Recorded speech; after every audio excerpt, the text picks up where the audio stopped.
What's good, party people? I'm According to the Woods, and he is former U of MMA champion Pius Inalolobo, better known as Mudo Maximus. Yeah, man. What's up, y'all? What's up, Woods? 8-a-day Woods. It appears that you are currently on number 3, 4, or 5 right now, about to hit 8 by 8 o'clock tonight. It happens. People want to talk, and this shit. It kind of became pretty clear to me, and I said it, and it made absolute sense in the instance that podcasts and getting people to do it has become like fucking Pokemon or Pokemon Go. Like I gotta catch them all. Gotta catch Like them all. I'm just like, do they want to talk? They want to talk. They want to talk, you know, and as many whatever, and that's why I do what I do. So thank everyone, whether it be Voodoo in the Woods.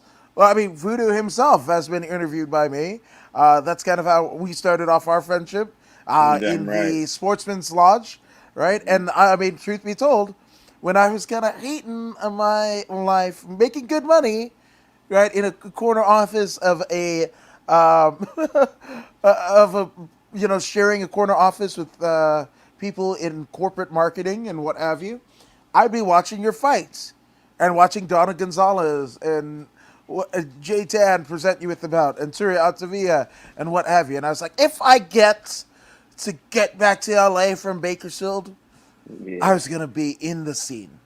I didn't know what that meant, Yeah. and here we are 5 years later. Yes. In the scene. Yeah, man. But speaking of scenes, last night, UFC Fight Night, Rodriguez against one Mackenzie Dern. And I mean, the few times that I've been around Mackenzie Dern, she's she's nothing but just a gem of a person hmm and hmm what have you. I know there's like the sports aspect of like the missing Wade, blah blah blah, whatever, whatever. But she's always been great to me. Total disclosure. But then, you know, I was like, oh, two kind of Brazilians, right? And one born Brazilian, one born here to a Brazilian father, Megaton Diaz, right? And I was just like, who's like, what is the translator gonna do, right? The Portuguese, because obviously Rodriguez is, English might not be as astute as maybe even she wants it to be, or the UFC might want it to be, but as evidenced by her post-fight interview with the great Irish Dragon Paul Felder, she called some motherfuckers out, right? So she does know. But I was just like, whoever won, do you go to Mackenzie Dern and try to translate for Mackenzie, or do you go to Rodriguez? I was just like, I don't know. Hey, that's a 2-for-1 right there. It does not matter. You know what I mean? That's a 2-for-1. Killing two birds with one stone. One stone, Same Brazilian language. yeah, absolutely. And the great Shaman Steve says, "Good evening, gentlemen. Good evening, Shaman Steve. What's up, Glad Shaman Steve? Glad to have you with us for another exciting episode of Video in the Yeah, Woods. yeah. So yeah, Oh, I wait. think let Speaking of Shaman Steve, speaking of oh Shaman go Steve, for it. Shaman Steve has been going hard in the paint. Hard in the paint. He's been training with my boy T Capone. Hard in the paint. You should see Shaman Steve, man. Dude is shredded. Yeah, look at that. Look Shredded. at this. And he's more shredded than that picture now, bro. Shaman, I told Jesus. you, man. And I told you, Shaman Steve lost it, man. He lost it, and he's all about his health now. He's always been about his health, but he's overboard with it, which is fantastic. You don't ever see people be overboard with their health, but he's overboard with it. Now he's even adding combat skills to his training. So he's on one right now, and I love it. Yep. All gone. He's totally in. He is all in. Fuck the AEW. He is all gone. There's nothing left but health and wealth and fitness. So Yeah. shout out to Shaman C for it. This Yeah. Shred City, bitches. Shred City. Yeah. Encapsulating the mind, body, spirit, but definitely the body there, as evidence Yes. of that. Holy shit! And it's especially somebody that doesn't do the socials as much and whatever. For him to, that's big for him to fucking post, a photo of him. But why not? If you're at that, why not? And Why not? Tikapod took me to enlightenment. Oh shit! Yes. I'm Oh telling you, shit! man. I'm telling you, hey man, on Thursdays he trains at 4 in the morning. Like 4 in the ready to morning. go at 4 in the morning? Ready to go. Ready to go. Already throwing them hands. He's kicking now. Shaman Steve is throwing kicks now. That's That's how deep he's I gone love it. into the abyss. He throws kicks now. First he was throwing hands only. Now he's throwing kicks. Next level shit, man. Next level shit. Yeah, So shout out to Shaman Steve. We gotta have him on here one of these days to kind of that sounds like a good share. one right there. Yeah, Hey, absolutely. that's the best idea. Shaman Steve, let us know when you're gonna be free so we can take it to the next level. Let's Next go. levels. There's levels to this shit, and apparently Yeah. Voodoo and I, we need to be on that level. All right. He said Oh yeah. would love to. Oh, there Okay. you go. It's a There we wrap. go. Yeah, It's a so wrap. them DMs are gonna get flooded, good sir. So I'm just saying. Which I mean, posting pictures like that, you should expect your. Hopefully, Mrs. Shaman is all okay because well, she's pretty happy. I Yes, mean, she judging by the is. picture and what have you, but also post that man, woman, Hey, oh, transgender, whoa, what whoa, have whoa, you. whoa, whoa, whoa! I just actually just remembered. Speaking of Mrs. Shaman Steve, she's a savage herself, man. Okay, She's a savage too. no Hey, wonder. man, if I'm not mistaken, I believe she did Mount Baldy this morning. Levels to this shit. Mount I'm Baldy, bro. I'm worried about going the Baldy. Yep, she climbed that. Yeah, I told you. Jesus Christ. Yes. Fucking Yes. you Yeah. two. Hey, you should see Shaman Steve's young daughter. She's another savage. Well, She trains with Shaman Steve. They train yeah, together. that Two makes savages sense. going at it. Going at it. Two Jesus savages Christ. going at it. I love it. It's a wonderful thing, man. It's a wonderful thing to see a young child take up training like she takes up training. Man, man, man. The I love future it. is bright with this young one. Absolutely as bright as my ring light, and it's giving me a fucking headache. But shout out to the shamans. Yes, yes, and truly is absolutely. I love it. I love it. I'll armbar the shit out of my son. He has no defense. I probably will never teach him jujitsu, just because I'm like, he's about right here to me. So he's got the growth spurt, that I never got. So I'm like, I got to keep this shit even, yo. Like, so I might armbar the shit out of him, and I don't rear naked choke him because of Chris Benoit. That just gets weird. Oh.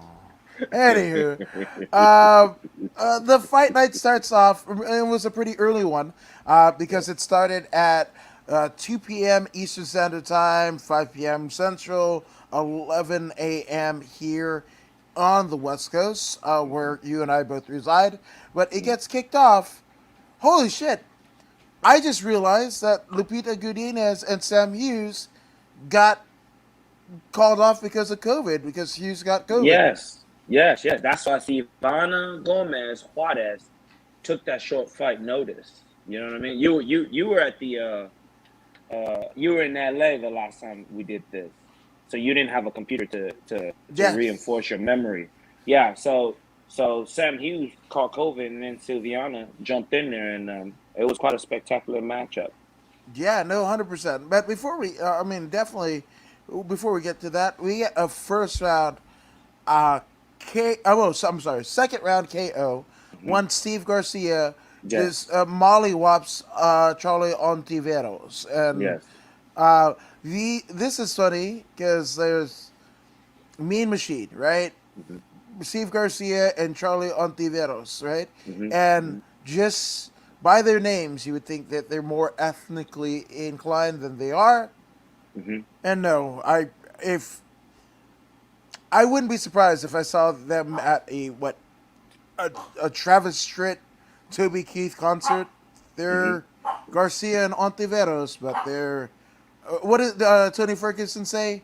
You're Mexican born. Oh wait, no, no, no. Yes, American born with Mexican parts, Hmm. something like that. Hmm. Hmm. Yeah. So, Hmm. yeah, but man, some of the parts got smashed on Ontiveros' case, and a win goes to the Mean Machine, Steve Wow. Garcia. Wow. What a spectacular match. Ontavero is one of those type of dudes that's skilled with his lead leg, which is fantastic. I'm a big advocate of the lead leg. He was dropping. He immediately he dropped an axe kick, which clipped Steven Garcia, but luckily it didn't put him out. He was able to remain conscious, and he just woke up. He woke up and he brought the pain.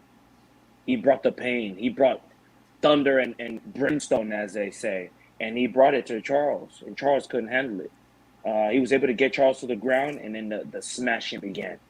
And he smashed him until he became putty. He smashed him into putty and knocked him out. Well, I mean, he mounted the kid and he beat him until he went to sleep. He beat him until he went to sleep.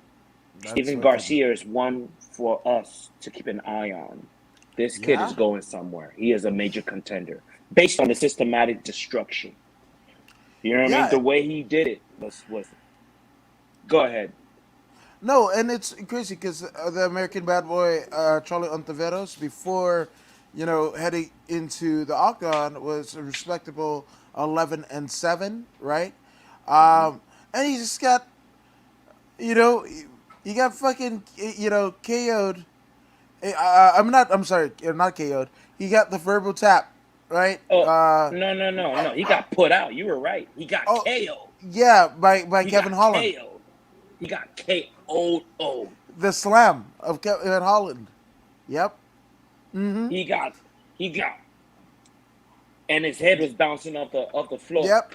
Mm-hmm. I remember that. Holy shit! How could I Got forget? pounded.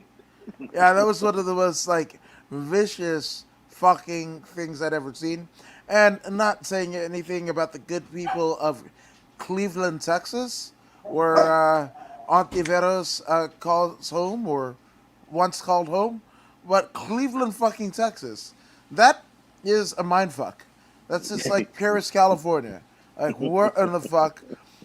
So I don't know if this is like one of the things that you know attributed to Charlie's loss last night or the loss to Kevin Holland, but I would be like, I'm from Cleveland, Ohio, no, Texas.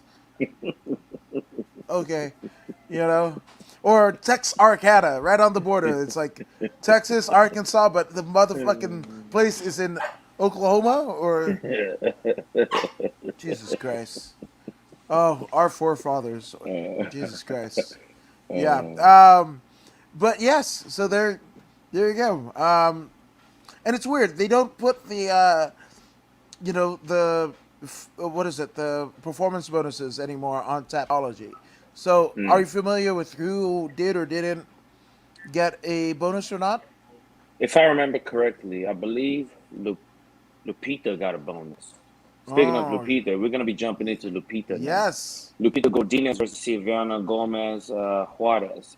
Juarez went in there and she pretty much went in there on short notice, which is admirable. You're going in there with all odds against you. Every time these people take these short notice fights, they go in there against all odds. And she didn't make it out of the first round. Lupita Godinez, we've been talking about her for quite some time now, from the LFA days. You know what I'm saying? Going in there and smashing people that we know and smashing them to become champion, and then transferring over to the UFC, facing the toughest of tough competition. She herself was a short notice fight. Now look at her; she's an established UFC fighter. Mm-hmm. She only lost once, and that was in the UFC, but it's okay because look at her now. She's taking people's souls in the first round. Technical armbar, it was just a beautiful match for her. No, 1,000%. I couldn't agree with you more. And Lupita, even from her LFA days, she spent a large time on the shelf, maybe it be contractual disputes or what have you. After she won the title from Vanessa Little Monster Demopoulos, she kind of sat out for what, 6 months, maybe more. So it's awesome that she's kind of come back and rebounded, and $50,000 to Lupi, man, shit. Like she's, I'm sorry, like yes, she does have that one blemish, and what was it, her first UFC outing, but Hmm. Lupita Godinez is one that I would bet the fucking house on Lupita Godinez being a UFC champion in the next 2 years. Hmm. Hmm. I'll bet the house. Like that's a safe bet. And I'm not saying anything. This is no way to degrade the current roster or the champion. But imagine a 2 year from now, Lupi, assuming that Shevchenko is still the champion. Hmm. God, that's amazing. Shevchenko's everything, and then Lupita's fucking wrestling. Hmm. Fuck me, man. That's Hmm. that's that's where we're headed, and I can't Hmm. be, I wouldn't be more happy where the future is headed. Hey, speaking of where we're headed, it turns out that it was an all-female affair in regards to performance of the night championships. Yay! I mean, wins. All I four recipients were women. I love it. That's great. That's great. And again, for these little tropes that and I mean, it's not little. Sorry, I misspoke. Right, but these big things that kind of usher women's, especially women's combat sports, but all of Hmm. women's sports, right? Hmm. With uh, what's her name, Megan Rapinoe, right? Hmm. Um, you know, I think it was the gold. What was it? The World Cup and what have you. And she was America's sweetheart as a openly lesbian woman. I believe Hmm. that's her. No, is it? No, it's the gal that like took off her top, which doesn't sound great. But it was at the Rose Bowl, and it was a moment of passion and whatever, and people were like, The whatever. soccer player, But right? yes, it Yeah, I wasn't. remember It that. wasn't Rapido. It was somebody else. I don't remember the name, but Yeah, but in any event, we remember the moment, right? mhm, And with that all being said, anytime, yeah, I believe it was Rapinoe. mhm, Yeah, she's a legend. Yeah, mhm, mhm, it was Rapinoe. But with that all being said, anytime, like females, they're mothers. They're uh, people that keep household and relationships together. They're mhm, the reason why wars are started and what have you. And they are. I can't believe I'm saying this, but just as good as the male, especially when it comes into sporting events, right? That's why it's kind of weird where we've got the transgender, breaking records of, and that's cool, transgender and what have you.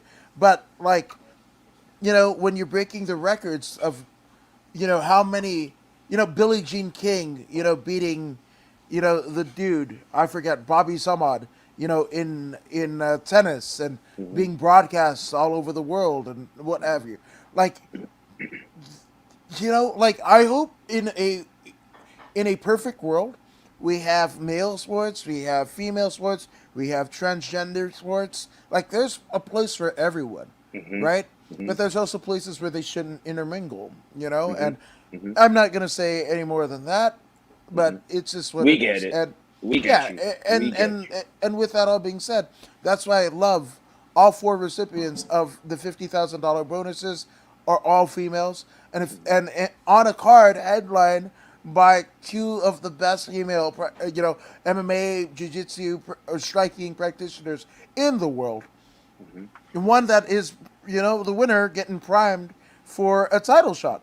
mhm, This mhm, is where I want to be. This is a mhm, life. Like again, I want to. Just like Dana White said, I'll never have women in, the UFC.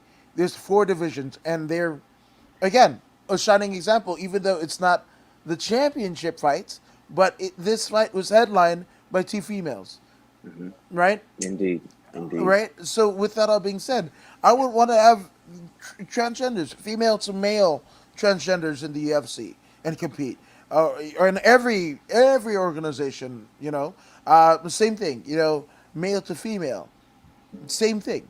I want Hmm. everyone, whatever you identify, everybody has a place here in all of sports or what have you. It's just, Hmm. the early days. Like right now, in terms of, especially like transgender sports, it's Hmm. kind of like the early days of the UFC. Open weight classes, and the only thing you Hmm. don't do is kick each other in the balls and fish hook your Pull out eyes. the eyeballs. Hmm. Yeah, Hmm. So I believe in 20 years that we'll get there. That's assuming that everything isn't holograms and fucking real steel robots Hmm. anyway, Hmm. but assuming we get there, hopefully we get there. We have the resources to get there right now.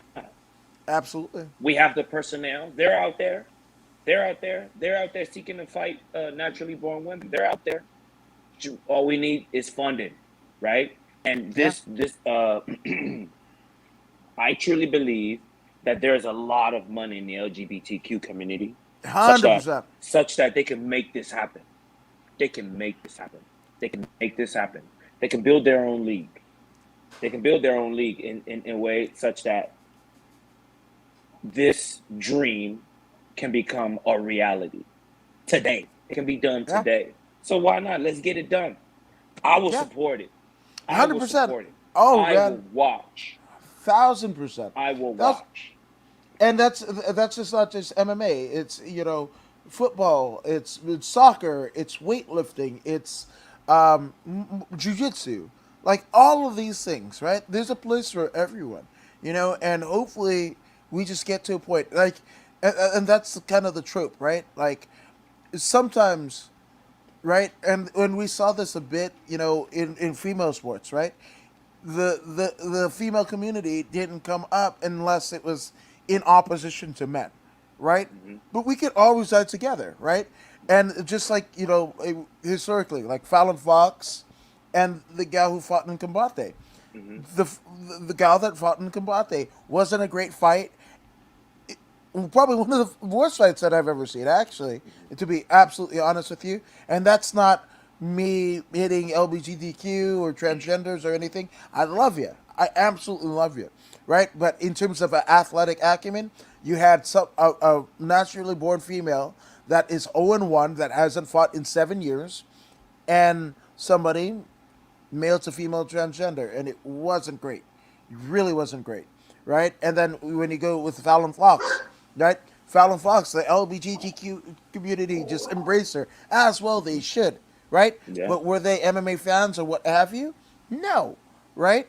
I mean, look no further than Erica Newsom, right? Who had her head caved in, right? By Fallon Fox, right? And then Fallon Fox faces a pre UFC Ashley Evans Smith, and now she suddenly retires. If that's not a little bit of hypocritical, I don't know what is. And the same thing, Gabby Garcia going over to fight 50-year-old retired pro wrestlers. It's just weird. But if there was a division, like a super heavyweight division for gals like, Gabby Garcia, Gabby Garcia was pushing for it. Uh, uh, Destiny, I want to say it's Yanez, who fought for Combate and what have you, also wanted a heavier than 145, division. If that's the case, that's the case. If we can do it for men, then why can't we do it for everyone else? Dana White, there's more money out there, brother. There's more money out there. Make these divisions possible. Make these divisions possible, and we'll go Yeah, straight to 1 trillion. yeah. Easy. You're in And he, 4 billion right now, 4 or 5 billion right now. yeah, You'll get to 1 trillion just like that. absolutely. Look at people like Liz Carmouche and obviously the great Amanda Lioness Nunes, right? And they are they should have. Joe Rogan said in every whether it be the Castro in San Diego or the Tenderloin District in San Francisco, West Hollywood in L.A., you should have billboards to and fro right there, especially Hmm. West Hollywood, right? West Hmm. Hollywood, Endeavor fucking corporate office is just a mile down the road, if Hmm. that, Hmm. maybe a quarter of a mile down the road, right? Hmm. You should have billboards of your dominant, openly lesbian, and both the family, right? Nina Arsenoff as well as Nunes compete in the UFC. They have a beautiful baby girl. Like those are the things that is the American dream, right? Promote it. That's it. Promote it. Just promote it. It's there. Just promote it. Yep, straight up. And Yeah. speaking of promoting it, we go straight into the 145-pound division in which we had Damon Jackson versus Charles Rosa. I had Charles Rosa in this one. Yeah. Uh, See, that's the thing, man. Never judge a book by its cover. Damien Jackson, when you look at him, he looks like an old fella. He's balding. He looks like an old fella. Looks like he doesn't belong in there. But he showed that he belonged in there yesterday as he took elbows that split his face open. It was a crimson bath, like Nick Foley would say. And he came out of that matchup having better grappling than his opponent, and he was able to win by unanimous decision. It was a beautiful match, actually. I loved it. No, absolutely.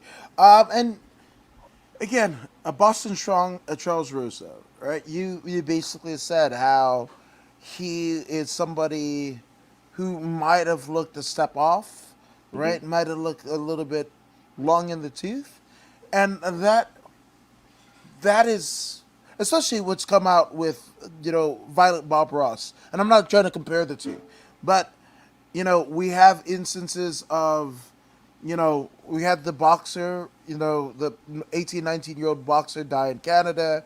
Hmm. Uh, like maybe it's time. Like maybe it's time to hang it up, right?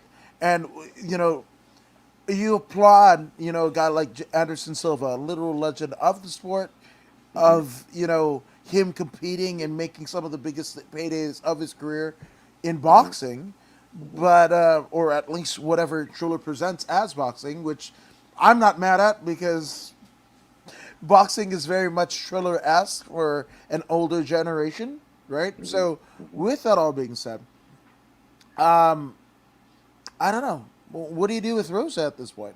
What was it? Um, Was it the well, fact that Damon Jackson was just too good with a 19-4 record coming out of it, or is it something more? Damon Jackson just see this sport. It grows so quickly that one day you have the advantage. The next day, the other guy and everybody else has the advantage that you had yesterday. Now you have no advantage. Um, Rosa just it was his heart. It was his indomitable spirit. That's what it is. It was his indomitable spirit to not lose another match. He didn't want to go two losses in a row because he was coming off a knockout loss. And he had Yeah. it set in his mind that this wasn't gonna not today. Not today. You may slice me up with your elbows. You may break my face. But as long as I'm breathing, you will not win this match. And that's what it was. Yeah. It was just that indomitable spirit. Oh, Yeah. by the way, Damon Jackson was born on 8/8, 1988. Wow. A numerologist, just like me getting COVID 12 times. Oh, I'm not getting COVID, but thinking I was going to die 12 times during my COVID kind of journey, right? 8888. Man, a 88. numerologist will have a field day with that. But Yeah. hopefully that numerologist points one Damon Jackson in the direction of Shiba Inu cryptocurrency as well as AMC. To the moon! To the moon. Let's go. Yes. Yes, go. I'll see you there. Going up. Uh, this one was something that I was waiting for because I really didn't know what the fuck was happening. But we had Alexander King Kong Romanov Hmm. against Jared the Mountain Vandara. Hmm. And this one didn't disappoint. Hmm. But what I felt was going to happen was going to happen. Nothing against the amazing 12-5 going into this fight of the Mountain Jared Vandera, but fucking King Kong Romanov, 15-0, a champion in other organizations, right? Like he is something special, right? That fight, the technical split decision with Juan Espino, the forearm choke, his entry into the UFC with the arm triangle choke of Rocky Martinez, who Mm-hmm. looked like he shouldn't have been in Little there, guy. to be honest, right? Mm-hmm. But again, in his UFC, every way that you could win, chokes, right? Like the first two chokes, right? Arm triangle and forearm, right? Decision and ground and pound, right? The only one that he hasn't done is just a fucking straight KO, knocking somebody's dead dick in the dirt, right? So with that all being said, I'm very, very high on Alexander Romanov. I totally agree. The man is a major contender. He's proven that over and over. You know, usually when they're undefeated like this and they come into UFC, they usually lose. But this man finds a way that reestablishes that he is a complete fighter. He is a complete heavyweight fighter. Any way you want it, he's gonna give it to you. Uh, the best part about this guy is he takes a fight where he can win. Jared, we knew, wants to stand and bang. Yep. Alexander's like, nah, man. Why? Why would I need to do that? I'm going to take you to the ground, and when I get my opportunity, I'm going to split you with elbows, which he did. Split him with elbows and pounded his face into the dirt. I mean, I would do the same thing, too. I don't want to get hit. Why would I? I mean, what if I, hey, some of my favorite fighters are some of those people who like to stand and bang, Yeah. right? Hey, you could do that if you elect to, man. Go ahead. Go ahead and do that if that's what you want to do. Vanderlei Silva, the axe murderer, he was fantastic too. Back in Pride doing it, you know what I mean? He smashed a lot of folks that stood in front of him until he started running into people who were not standing in front of him and standing bang, but they would rather throw their shin at his head, like Mirko Krokop did. So Yep. yeah, 100%. yeah. But the game changes, and if you're not evolving with the game will leave you behind. Not that Jared Vandera is not evolving with the game. It just so happens that Romanov is more skilled than he is. He took him to the ground and he grinded and pounded him like meat. Yeah. Just I've got a few, and but who in the heavyweight division would you like to see Alexander Romanov go against? I've got a few. I'd like to see him against Aspinall. Why not? Let's throw him in there against Aspinall. Ooh, Dawkins. I'd like to see him against Dawkins. I Right? like that. They're all coming up together, right? Right, Let's all see. Let's throughout the see. pandemic era, Yeah. Yeah. UFC. Yeah. Let's see. Well, here's the big one in my head, and I might be like jumping, a little bit off and what have you, or going too forward. But what the fuck does him and Blades look like? Curtis Blades. Damn. That's and then this kind of like meteoric rise, right? Because one would argue if you play the UFC Gauntlet game or whatever that he has to go against Dawkins and or Aspinall and what have you, right? But look at the rise of Cyril Gane, who's the UFC interim heavyweight champion, right?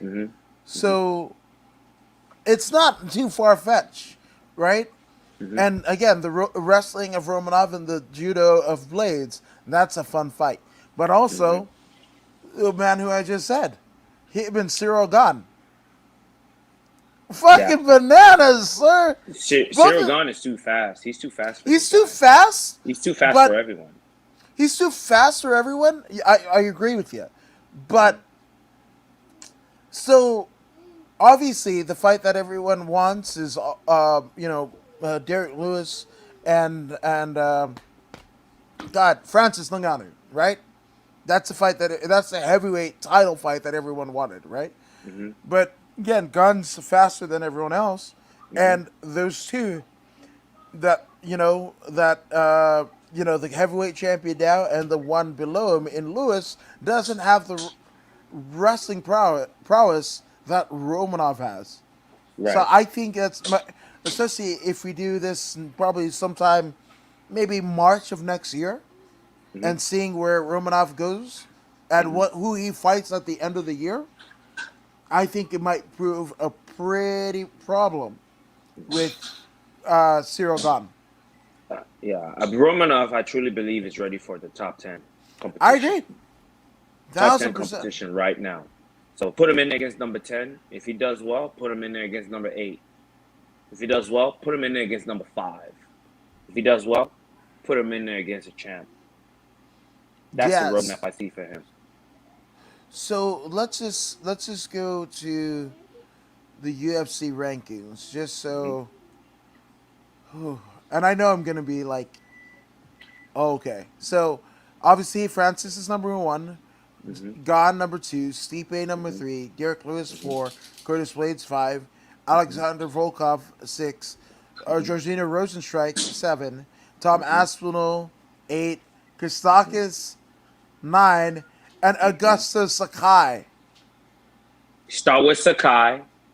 Go next to Dawkins. Like, you know what I mean? Well, when you actually, here's a fun one, right? Mm-hmm. So, do you know where Romanov is placed right now? And this is according to rankingmma.com.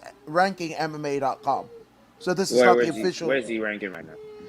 He's 12, right above Walt Not Harris. that far. Not that far. Right. So the top 15 looks like this. The I top wouldn't want to see 15. him fight Walt Harris. No, no, That's an no. easy fight. That's a waste of money. And Right. No, you no. don't want to waste Walt Harris like that because he'll beat But him easily. but the thing about it is he's already above him in terms of the Okay, rankings, so you don't need to that's do good. that, That's right? good. So he can either. So the top 15 looks like this, like rounding it out, because if Romanov is number 12, you've got Hmm. Tai Tuivasa, Hmm. Romanov's countryman, and Sergey Spivak. Hmm. So I don't know if they're gonna run that or not, you know. Uh, and then right above Romanov is Marcin Tybura. God, that's That's a good another fight. good match. That's a God damn, that's a fucking good dude. match. You put Romanov in any of the motherfuckers in the top 11. Hmm. Tabura, Augustus Sakai, Chris Christakis, Tom Aspinall, Rosenstrike, Volkov, Hmm. Blades, Hmm. Lewis, Stipe, and Siragan and Francis Ngannou. Fuck, that's Hey, like hey, I it's say so good. take Spivak and Romanov and have them fight different people in the top That 15 and bring them together. yeah, When they get a little high, then put them together for a mega yeah, fight. like top three, right? Like Hmm. theoretically, top three. They Hmm. unify the Hmm. titles and whatever. Top three. Let's say they both get past Lewis and Blades respectively, Hmm. right? Assuming things go the way they do for the rest of the year and the rankings are they and nobody takes a fucking horrendous loss or retires or whatever. You give, it's interchangeable. Romanov or Spivak, Hmm. again, either Blades or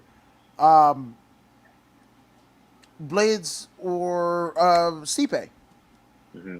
assuming Stipe wants that fire again. We don't know.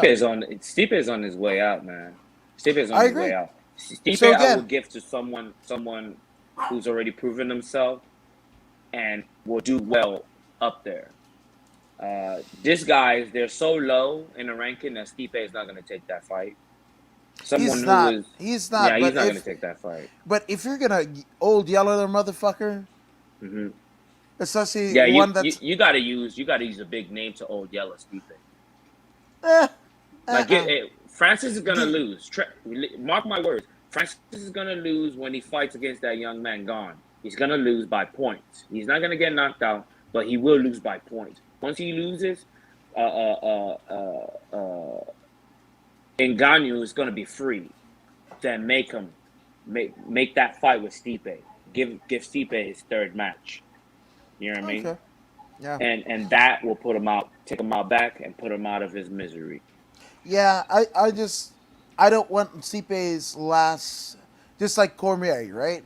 DC, his last was a fucking, you know, a rematch, but not the Hmm. rematch we wanted, right? Not the trilogy that we wanted, right? Hmm. So we got booted out of that. So for me, Hmm.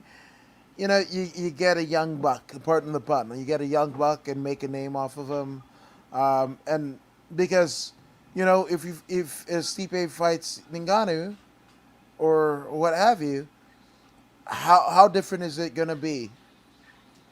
And how much fucking your brain cells is he gonna lose? Yeah, remember, this is also a business.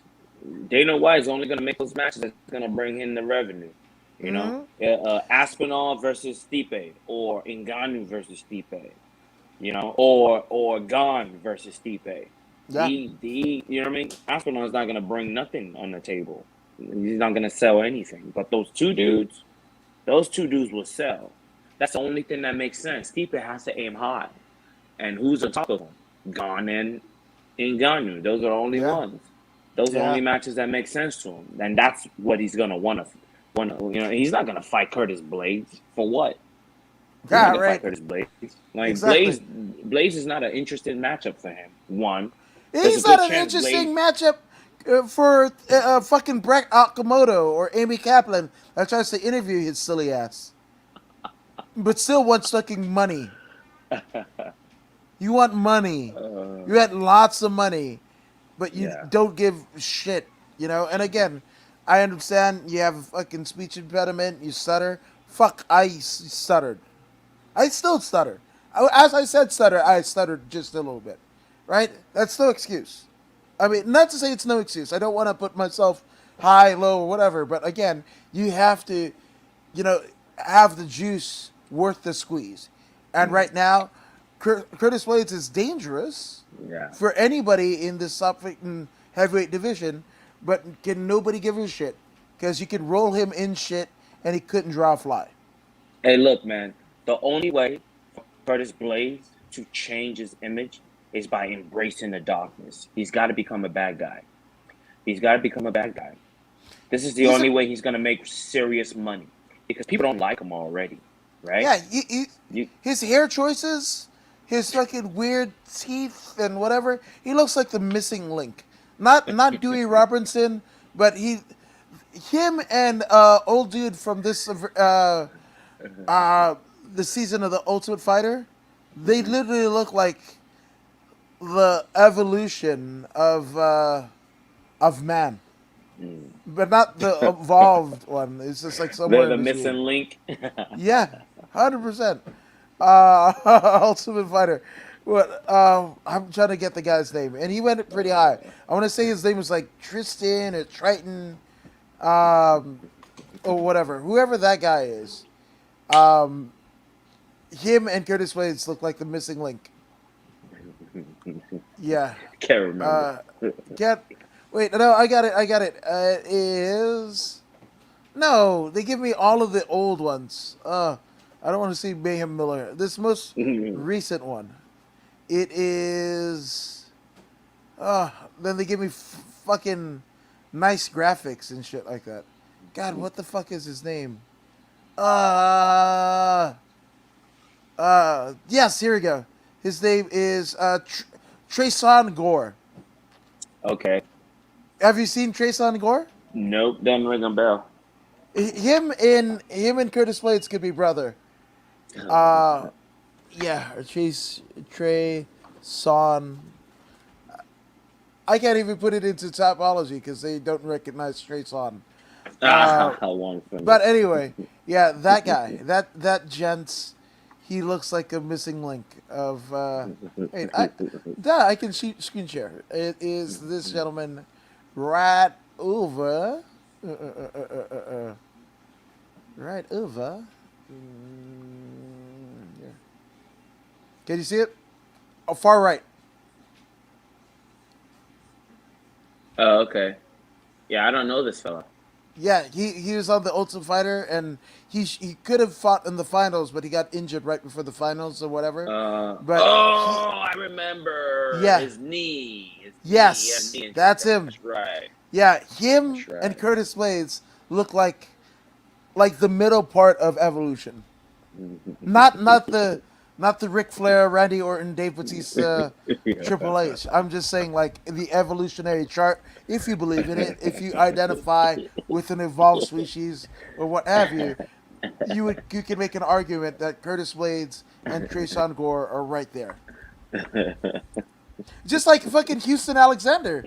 That dude looked Oh like a yeah, fetus. yeah. He looked like a jacked up fetus. He looked like an embryo that fought.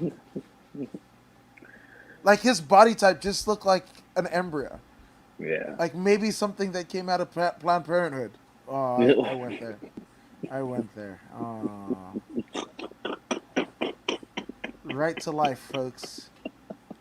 Right to life, unless, you are born disadvantaged and you might need help. So, the same welfare that all the fucking big ass companies get. Okay? Okay. Right on. But speaking of big ass, a big ass thank you went to Chris Gutierrez's coach. Hmm. I think that was Mark. Was it Mark Montoya? I don't It know. was Mark something. Um, but it was a pretty heartwarming deal because after his decision victory, his split decision victory, you know, Chris Gutierrez curses, and it's like, but I fucking hate when I fucking cry on TV and whatever, but it's my coach. You saved me. You saved me. And for many people, this is what combat sports is for them, right? Maybe disenfranchised with the rest of the world, other sports, but also you got a fucking guy like, Tyrion Flash-Rare, who is a Hmm. stud athlete. There's so many of them, like AJ McKee, stud athlete, and what have you, and become like, MMA champions, right? Hmm. So with that all being said, Chris Gutierrez, is talking about his coach and how his coach basically, saved his life. And it was just a heartwarming deal.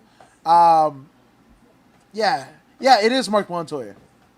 Yeah, crew Mark Montoya out of Colorado. he's yeah, I believe so. Yeah, yeah, Factory X, of course, duh, yeah, Factory X with Brandon Royval and Hmm. all these badass motherfuckers. Hmm. Shout out to Mark Alexander Montoya. Hernandez or something like that. Hernandez, yes. No, Mark Montoya is amazing, but it was just a cool moment between Chris Gutierrez after a big win. Obviously, the one and only Felipe Colares. Um, that was a tough test. I mean, Colares was 10-2 going into this, falling to 10-3 now. Um, and it was just like you just felt it. What the Hmm. love between Mark Montoya and Chris Gutierrez, both of them were crying. Felder kind of got choked up, and those are the moments, folks. Right? You don't have to be the most articulate.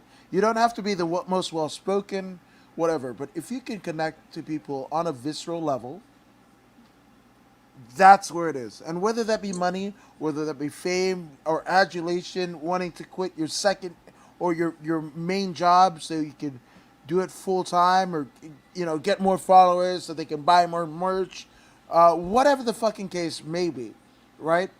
But it's these moments, right? That's why we watch the Super Bowl. We can give a flying fuck about the teams. We could probably even give a flying fuck about the fucking halftime show or the pregame show, right? But it's these moments when you see somebody hoist the fucking, the MVP trophy, the Vince Lombardi trophy, and fucking, I want to go to Disney World and shit like that. Those are the moments that define a sport, a generation, and a Hmm. fighter in this particular case. So I just love it here. What say you, Vito? Well, it was a great matchup, man. Both gentlemen understood the game to a T, and they competed. Either one could have won. As you can see, it was a split decision. Either one could have won. It just so happens that Chris Gutierrez did enough for the judges to render him the winner of the match. Felipe has no reason to put his head down or anything like that. He competed well. He was a complete martial artist on this very night. It just so happens that Gutierrez got the nod. And Yeah, when the fights are this good, it's unfortunate someone had to win or someone absolute. had to lose Uh huh. when they're this good. It just so happens that Chris was the one that was chosen on this very night. Yeah, it's just like both bright futures for the both of them because again, Chris Gutierrez coming out of it with a 17-3 record. Mm-hmm. Colares is 10-3, so both respectable deals. So you know, next time that you see them in the cage in the octagon, if you will, um, you know they're going to be better and more evolved versions of themselves. So I Mm-hmm. can't wait until that happens. Mm-hmm. Yes, yes, indeed. Oh, speaking of things happening, Oh Jesus Christ! I know you were speaking going to of go things there. happening, Maria Agapova made things happen yesterday on the main card against Sabina Mazo. She made things happen. Mazo went in there and brought the heat. She brought the heat. She brought the pressure. You know, she wanted it to be known that I'm the UFC veteran here and I'm bringing it to you, and she brought it. But unfortunately for her, Maria Agapova was skilled moving backwards. She moved backwards the entire match, landed big shots. I mean, this is another thing. Most folks don't train fighting backwards. They Hmm. don't train fighting backwards. And Maria is very skilled in this department. Um, the shots that she was throwing and landing was quite amazing. Sabina just kept walking right into him, moving forward and walking right into him, moving forward and walking right into him. I'm guessing the plan is to move in, snatch her up, and put her on the ground, and finish her on the ground because the people that Agapova has lost to, Shannon Dalton took her to the ground and pounded her out. Tracy Cortez took her to the ground and dominated her on the ground. Hmm. So this is the blueprint for beating Maria Agapova. As she rises, she will continue to run into trouble against wrestlers. You mean But Mazo, right? Maria Agapova, Oh, okay. yeah, she will continue to run into trouble until she does something about that wrestling prowess. I mean, coming from Kazakhstan, I'm surprised that her wrestling is not top notch. You know why? I mean, again, hate to do a social commentary, Hmm. but the boys are allowed to wrestle. When have you ever seen any of the Mm, footage of Khabib and every other, Kazakhstani fighter and see a woman in the just a woman? Period. Doesn't happen. mm, That's why. You know, in the instance of it, like just like Cuba, right? You either become a judo player, if you're a national, right, and want to go to the Olympics, you hmm, either are a judo player like Yoel Romero, right, or a hmm, wrestler, right? hmm, Like there's so many great wrestlers, and for whatever reason, my mind is blanking on the great Cuban wrestlers of the hmm, last like 40, 50 years, right? hmm, Especially hmm, after in Castro's Cuba. hmm, But with that all being said, that's to me that's where I believe that you don't get it for Alkapova, right? Like hmm, Kazakhstan, she's not invited into those rooms, hmm, you know, hmm, and I hmm. mean, there's not Well, even she is. education. She is finding out of Coconut Creek, Creek, Florida now. So yeah. she shouldn't have that issue. Now, The yeah. Yeah, now.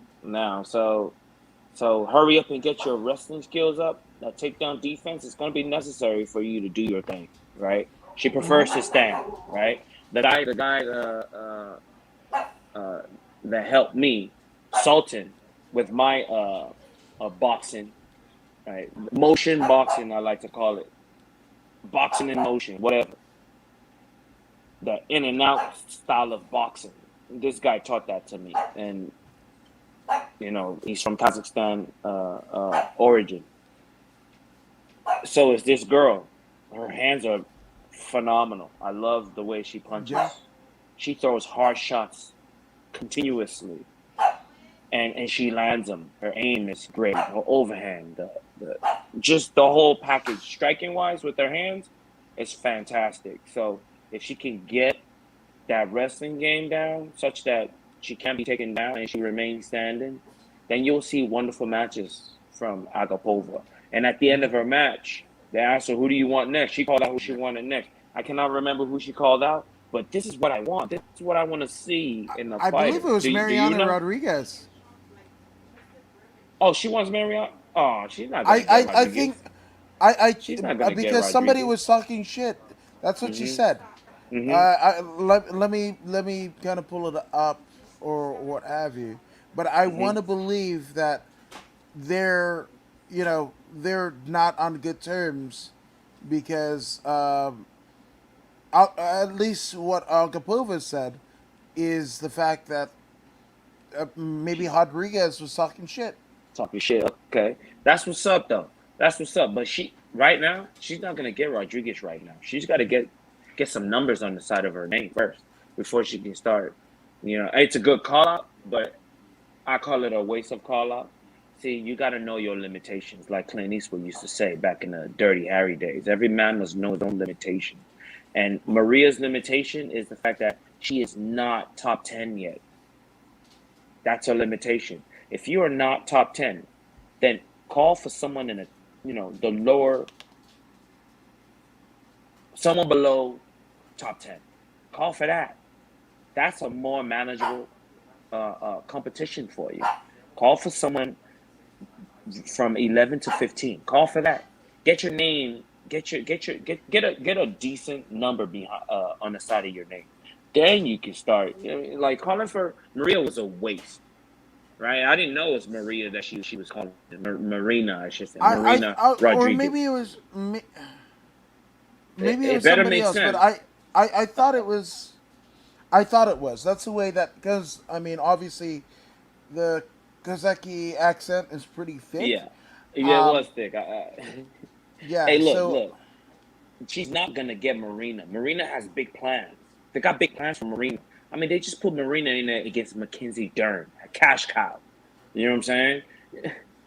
ooh, Don't look, man. did you Gotta be just call intelligent. Mackenzie Dern a cow?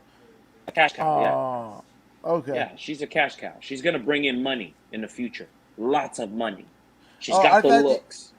I She's thought you got the were looks. referring to the botch weight cuts, but anywho, Oh no, she doesn't have botch weight cuts anymore. She is anymore, yeah. phenomenal now.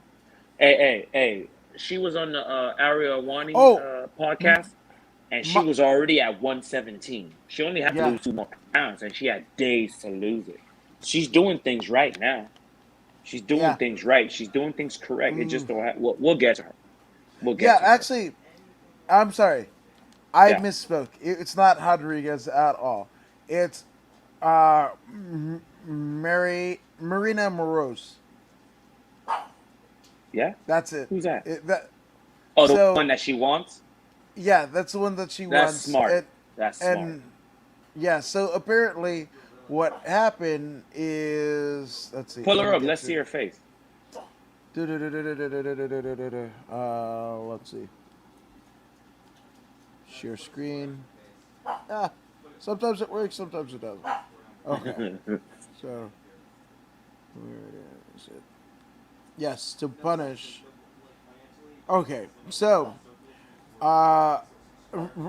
Arkapova wants to punish this bitch, Myra Moroz, over Hmm. troubling accusations, and they are as follows. Okay. Mariah Agapova has one thing clear in her mind. She wants to fight Marina Moroz. The Hmm. UFC women's flyweight is hoping to get a bout with her former teammate following her win over Sabina Mazo on the main card of Saturday's UFC Fight Night 194. Blah blah blah. Right, she's bounced back from the upset loss to Shana Dobson with the third round submission over Mazo. Hmm. And here we go. She's jealous. Oh, in her post fight, interview, Agapova called out Moroz to fight. Once backstage, the Kazakhstani fighter explained to reporters that she'd like to get some payback over some serious accusations Moroz made over the summer. She's jealous and second, she's sneaky, Agapova said at the post-fight news conference. She tried to destroy my career. I Mm. lost sponsorships because of her interview and got in a big trouble situation. I would like to punish this Bitch. because she tried to destroy my career. I want to smash. He said smash. Yes. I heard it as smash. So she Hmm. wants to smash her. Moros Yes. claimed that Agapova was kicked out of the American top seed gym in Coconut Creek, Florida, due to drug use and threatening someone with a knife. Agapova no longer trains in Coconut Creek and now trains at the team's location in Sunrise, Florida, denied Moroz's accusations. We were training together. We were teammates. After I left, she started lying and talking shit about me, said Hmm. Akapova. I lost a lot of sponsorships. I lost fans. It was not nice. It was super Hmm. sneaky. I left because I left not because I was a drug addict, but and threatened someone like with a knife. I left because I just argued with some guy and I left. She just talked shit about me. She's a liar. I got pissed off. She's also cheated my manager for money. My manager Alex Davis is such a good person. He's super nice, and she cheated him for money. What are we waiting She, for? yeah, she fucked him up.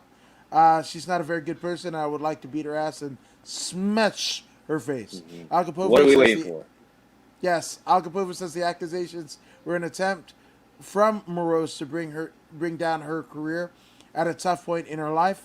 Agapova was coming off of a lengthy layoff and was in financial difficulty, Hmm. plus recovering from her injury. She's just trying to put me down. Yes, she's just trying to put me down. Uh, yeah, so that's it. And Moroz responded on MMA Junkie's Instagram page. Don't worry, your time will come. God, that's some ooh, ooh. But that's also why synergy in a gym, just because a person goes to a top team, literally and figuratively speaking, doesn't mean it's a perfect fit. Hmm. And yes, you might have a fit with the coach, but there's one person on the squad that might not dig you and whatever and can literally fucking dismantle. And I wasn't Hmm. there. I don't know one way or another. I'm not going to take sides or what have you. But um, do I I like want to to see see this that fight? fight. Yes, I do. 100%. So 100%. so now when we're talking about setting up your own matches and taking it out of the matchmaker's hands, this is what we're talking about. When we're talking about after you work so hard to win a match and then you got the mic in front of you, this is how you set up your next match. Don't let the matchmakers match you up. You have content already. Deliver your own content to the audience directly. Take out the middleman. Give your content straight to the audience and have them push it for you. You know what I mean? I mean, right now we are talking about this to people, and the matchmakers haven't even touched it yet, but we're talking about it already. And this is how you create your career and make it go where you want it to go as a fighter. Jesus Christ. And I mean, so it's Myra Moroz, right? So check this out. Hmm. So first off, women's flyweight has never been more stacked, right? Because we've got names, right? Uh, Jesus Christ. We've got, God, there's 43. There's 43 fucking talent, fighters in just the women's flyweight division alone, right? Let's go. And um, unfortunately, even with a 10-3 record, right? A unanimous decision win over Myra Bueno Silva, right? Myra, Myra Morose Oh, sorry. I'm sorry. I misspoke. The Iron Woman, Myra Morose, is it says 8-2. Something's fucked up. But in any event, she hasn't fought since 2017 in her loss to Carla Esparza, right? So she's been out a while. So for Akapova to get the fight she wants, she's actually going down in terms of ranking, right? She's This actually was pulling okay though. right, She but herself is not a ranked fighter, so it's okay. oh, well, okay. Here's the She thing. she needs a good beat down. She needs to beat Okay, somebody down and so look real good. here the thing. Here's the thing. So 43, right? You got Vanessa Demopoulos. You got Elise Hmm. Reed, Tabitha Ricci, Victoria Leonardo. Leonardo, Mandy Baum, Hannah Goldie, Poliana Butello, Liliana Jojua, Gina Mazzani, Jin Yon Hmm. Kim, Melissa Hmm. Gother, Hmm. Priscilla Cachoeira, Luana Carolina, Courtney Casey. That's just 13 from Hmm. 43 to 20, to 30, Hmm. right? Hmm. That's not even including an Aaron Blatchfield, a Courtney Hmm. Casey, a JJ Hmm. Aldrich, Sabina Mazo, right? Hmm. Ariane Lipsky. Sabina Hmm. Mazo, even in a fucking loss, is ranked above Agapova Hmm. as of right now, right? Ariane Lipsky, Antonina Shevchenko, Molly McCann. I'm sorry. Agapova is two above Mazo. So Mazo is 27, Agapova is 24. Then 23 is Meatball Molly McCann, Savage Jillian Robertson, 22, Tracy Cortez, Manon Ferrot, Casey O'Neill, Myra Bruno Silva, Montano De La Rosa, Sajara Eubanks, Andrea KGB Lee, Miranda Fear the Maverick, Macy Barber, Roxanne Modafferi, Talia Santos, Vivian Araujo. And that's just Jesus Christ. And that's not like Arojo is 10 up. Then you got Jessica I, Joanna Hollywood, Cynthia Calvillo, Alexa Grasso, Lauren Murphy, Jennifer Maya, Caitlin Chukugian, Jessica Andrade, and the champ Valentina Shevchenko. So again, this is punching down.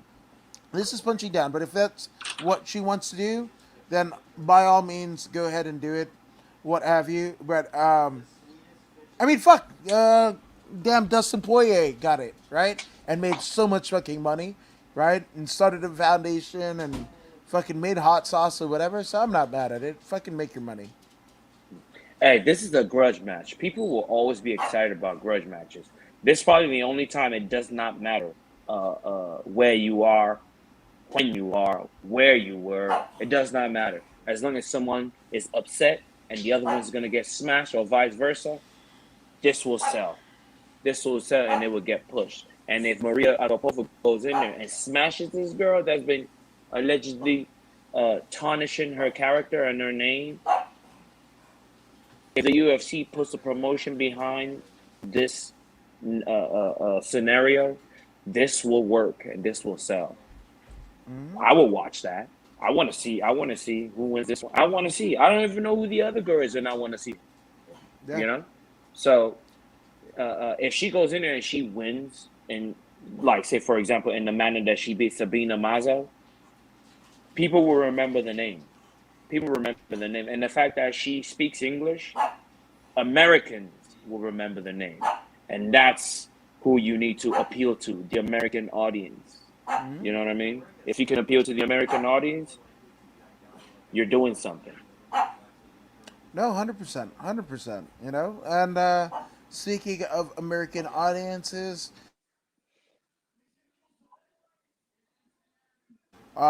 American Tim Elliott is a legend, right? 17 Oh, and whoa, whoa! 12 coming. Before Tim Elliott, sorry about that. Oh, Maria good. Agapova was the second performance of the night uh, recipient, by the way, just so it's understood. Go ahead, sir. Yeah, no, absolutely, and rightfully so.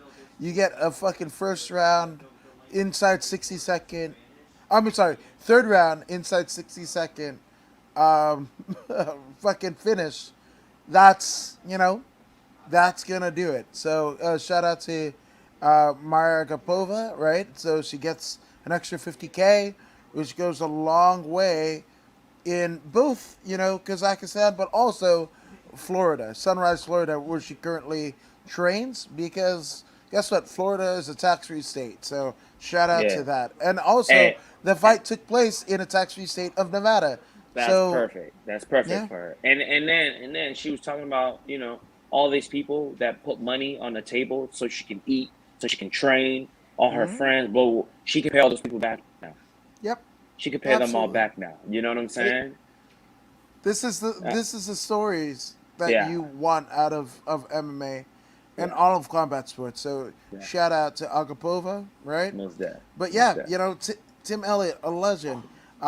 Before going in, he was 17-11, now 17-12, because Mm-hmm. he loses a unanimous decision to Mateus Hmm. Nicolau. All right. Yes.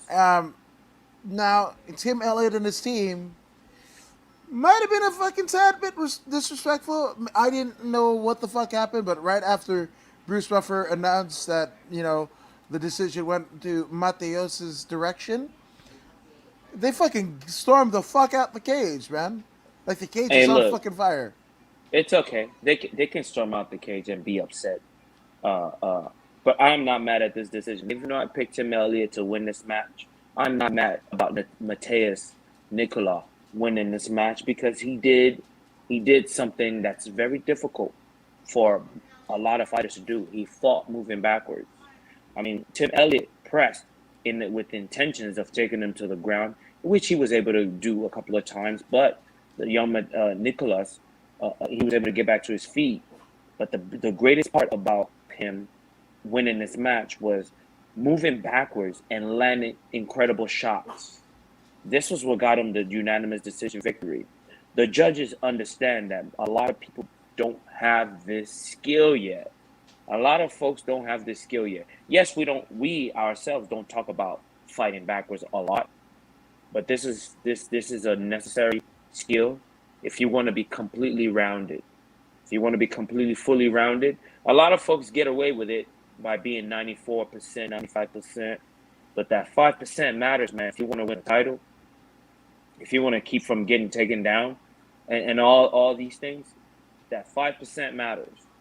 That fighting while you move backwards matters because if you're unskilled in this avenue, then you tend to get tired quicker because the stress on your mind, the fact that you have to move backwards and then you have to continue fighting, it stresses the central nervous system, and then fatigue sets in, and we don't want that. And it's just like you can compare it to those who get taken to the ground, but they're not familiar with the ground, and then they panic and get tired, and then they get smashed. Right? Same thing when you're standing. Same thing when you're standing. When you look at a uh, that boxing match yesterday, Fury and Wilder, yeah. Tyson Fury and Wilder. Fury has the ability to fight moving backwards. Wilder does not. This is the only reason why Wilder keeps losing to this guy. This is the only thing that's missing. This is the only piece of the puzzle that's missing in Wilder's game. Got to be able to fight moving backwards, and he doesn't have that. See, Wilder built uh, he built a career on moving forward and moving right through people. The guy Yeah, that he faced can move backward, sideways, and forward. Right? When you look at Tyson Fury, he's got excellent footwork. And to have excellent footwork, you gotta be able to move backwards. And if you can't move backwards, you ain't got nothing. You ain't got nothing. Sooner or later, you're gonna run into that fella that can withstand your powers in your hands. You know what I mean? Because he's moving backwards, you're not gonna be able to land those power shots. I mean, he did land them. He dropped them a few times, but he didn't pass all that energy through because right, exactly. Fury had the ability to move backwards. So if you hit something that's moving backwards and you knock it backwards some more, it doesn't take all the impact. You know what I mean? It doesn't take all the impact. So this is why Wilder was unable to knock this fella out. But he himself got knocked out because he lacked the ability to move backwards. So and Hey, back to Tim Elliott. Tim Elliott lost because you know, I want to believe that fucking Wilder lost because of the dumbass fucking gear that he wears and shit like that. or whatever fucking dumbass excuse that he used the other two fights. It was too Dude, heavy. yeah, I'm not. Obviously, I'm not a fan. I mean, I like Fury. I like Fury. I like what he stands for and whatever. He's always fun to watch and whatever. But like, I'm sorry. Look, look how crazy the downfall of Andy Ruiz was. Look at Anthony Joshua, right? So, again, this is boxing being boxing, in the most boxing aspects of it, because again, if you use traditional boxing or just combat sports, ethos, Hmm. you know how good the business are when people are talking about the respective heavyweights and heavyweight division, right? Hmm. So, just right before the pandemic, I want to say it was right before the pandemic, we were basically talking about, um, we were talking about, Ruiz, Joshua, Wilder, Fury, right? Hmm. Hmm. And now we've got, fucking Ruiz, shit just got too big, for his head, loses, right? Joshua gets fucking KO'd, right? And then Wilder gets KO'd. So basically, it's fucking Fury who reigns supreme, and Hmm. is in contention, right? Is in contention for being one of the greatest heavyweight boxers of all time, I don't know right? about all that. I don't know about all He's that. on his route. Hey, no, I don't think so. Greatest Okay, of all time? Hell no. who's Hell your no. I mean, as look, wait. as of Let me let right me ask you now? one. I'm gonna ask you one question. Okay, Compare this era with the era that Mike Tyson fought in. Think about the competition training that is Mike better. Tyson. Think about the competition that Mike Tyson had. All the big names compared to now. Yes, but training is better. Now you can count them all on one finger. I mean, You you know what I mean? you you Greatest of could all time when there's no competition. okay. I don't know. You could say that, right? You can say that, but I think even just in terms of technical prowess, I think even Tyson will say in terms of being a boxer, right? Being a boxer, not just a heavyweight striker, right? Teddy Atlas was saying on Rogan, right, about Mike Tyson, and he said it many other times before, but in terms of Mike Tyson was just a brawler, right? And the only two times that he was being faced with being a boxer, he Hmm. lost both of those, Hmm. right? Okay. So Like I that, said, that like I said, he had legitimate competition. Mike Tyson had legitimate competition. This era of boxing, heavyweight boxing, where is the competition? I don't see it. I don't see it. These guys aren't technical. You want to compare these guys with the times of the 80s? I don't think so. I don't think so. There is they don't even belong on the same platform. You know what I mean? If there was one boat, these guys of right now will have to get off the boat and take a raft and let real champions, real fighters stay on the ship. That's my personal opinion. yeah, I don't know. I'm far and away from boxing these days anyway, so I don't have a dog in the hunt. You could say Not it. at all. Yeah, I could really get like again. They fucked up for me the what's his face? Oh, Manny Pacquiao and Floyd, and then they fucked up the two. Like the last fucking time I got really excited for a fight was Triple G and Canelo, and they fucked that up. Right, So right. I'm kind of done. Like I'd love to see that again. boxing and the WWE are kind of like neck and neck for my attention, and they're way down here. All right. Mm. But speaking of things that are up, but we are at the co-main events of the evening. We have Jared Gooden against the Night Train. Jared Gooden going up against Rude Boy, Randy Brown. Now, Rude Boy, oh, like the shit that I saw, like Paul Felder. You want to talk about one of the greatest of all time? He is for he is right now one of the best commentators, like in combat sports. That's boxing, that's MMA, that's like in Lethway. Even though Lethway's got Robin Black, you know, like he is awesome. But they play the fucking replay of the derailment of the night train, right? When the rude boy just gets all rude with his shit and fucking kicks Gooden in the head, has him on spaghetti legs, and fucking Randy Brown's fucking toes just get caught up in the grill of Jared Gooden. And Paul Feder, not missing a beat, goes, "Yep, that's a good way to break your fucking toes." He said it like Felder, that. man. Yes, he did. Oh. Felder, man. Felder. Paul fucking Felder, everyone. Just in case you motherfuckers forgot about the Irish Dragon.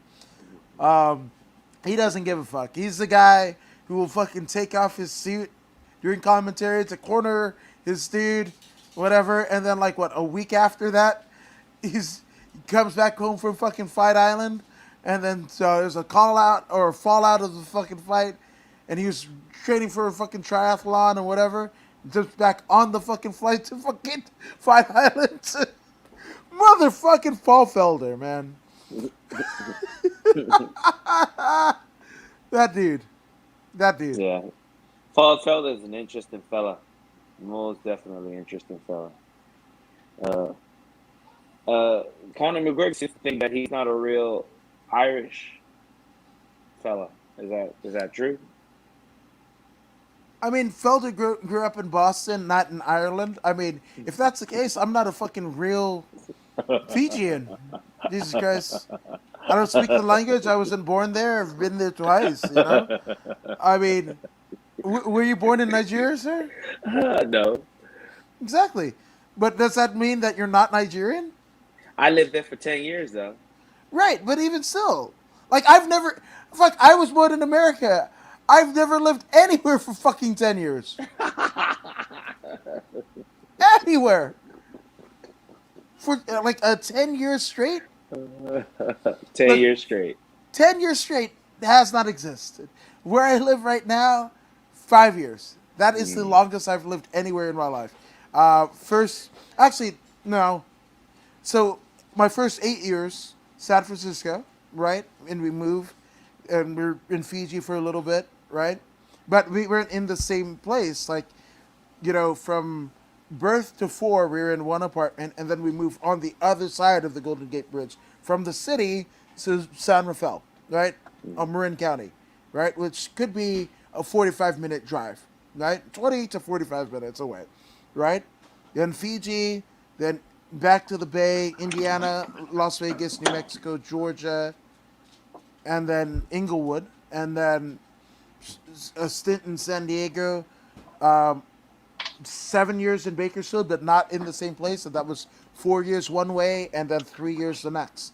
So the place that I'm currently staying is the longest single place I have lived in my life. Yeah. Yeah. So there you go. There you go. Yeah. I mean, he does have red hair, so he's got to be some sort of Irish. Yeah, absolutely. And that's the thing, you know. One would argue that I'm not real black, not real Inglewood, because I don't fit the fucking deal. Like, Because you're not always up to no good. I'm always up to no good, but that was before I came to Inglewood. I was, you know, like setting bullfrogs' asses on fire. I'm not proud of it. Sorry, PETA. But then I graduated to, like, you know, watching Jackass and lighting bottle rockets out of my own ass. And that, my friends, is progress. Yes. It's fucking progress. Even though I cinched off all of my ass hair for about 3 years. About 3 years. I had no ass hair. Speaking of having no ass hair, after After Shakira, Randy Brown, Shaka's ready. right? Right, dude, man. He must want something, but not right now. Speaking of Randy Brown, man, fought tall, lanky fella. He knew that Jared Gooden was gonna come in there and try and pound his face off, try and hit him with some kind of hard shot to knock him out. But he kept his distance. He used his long range weapons, the front kicks, which he delivered to the man's face, like you were saying earlier. Uh, uh, his straight punches, the the long uppercuts and long hooks, not that traditional short, nice tight 45 degrees to 90 degree. This one was a lot. This was more obtuse like. All the shots that he threw in regards to hooks and uppercuts were more obtuse like. They were long. He threw them from well, if you know geometry, there's an acute angle, there's a right angle, and there's an obtuse angle. So all his shots were more obtuse like, not really acute or more long, right? So he fought from a distance is pretty much what I'm trying to say, and he did it quite well. His footwork was phenomenal, moving backwards, phenomenal, right? Fighting backwards, phenomenal. Everything was just on point, which is why he was never clipped by Jared Gooden. He was kicked multiple times in his left leg. It seemed like he was compromised, but he was never defeated. He kept moving and he kept sticking and moving, and he won a unanimous decision victory. Yeah, absolutely. He could have gotten Uh, a stoppage if it was 5 rounds, I believe. no, 100%, 100%, because there's only so much, you know, fucking damage that could be, unless you're fucking what, Anthony Smith, right? There's only so much fucking damage you can take in one fucking fight, and your brain goes night night. Hmm. It's like fuck you, we're out. You're not getting any of our help. So with that all being said, um, I don't know much about you know geometry. Don't know much about biology. What I do know is, Fudu, did you just call me acute?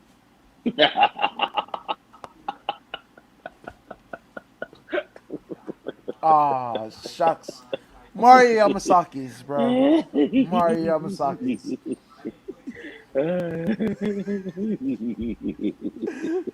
So, speaking of things that are acute, we are at the main event of the evening. We have one Marina Rodriguez, right? Uh, and one Mackenzie Dern. And a unanimous decision. Do you agree with this one?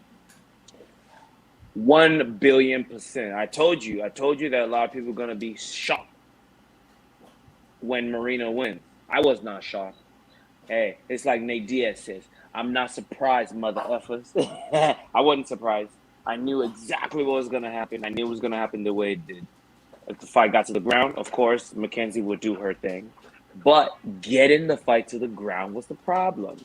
And for 25 minutes, well, when she did get the fight to the ground, it was in dominant fashion. She controlled every aspect of the ground game, but she could not get the finish.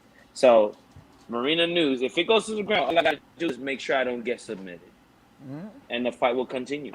You know, and when it gets back to the feet, I get those points back. Whatever points I lose, I get them back when we get back to the feet, and that's exactly what happened. Um, Mackenzie Dern is tough, tough, tough, Yeah. tough. She's got a future. Keep working with Jason Perulo, and understand that. Uh, Learn how to get inside. She doesn't know how to get inside yet, which is the problem that she had. Clearly, Marina was quite taller, longer reach, longer everything. And if you were given reach advantage to someone who is an incredible dynamic striker, you are in for a long night. And she was in for a long 25 minutes. I bet you those 25 minutes felt like an hour for her in there. You know what I mean? With the exception of the time that she was, in control on the ground. And that ground control also added to her losing because when you grapple, it takes a lot of energy to grapple. It takes a lot of energy to grapple. Mm. So every time she went in there and she never got a finish, she committed so much energy to getting that fight to the ground and keeping her on the ground. You have to commit so it's like a V8 vehicle.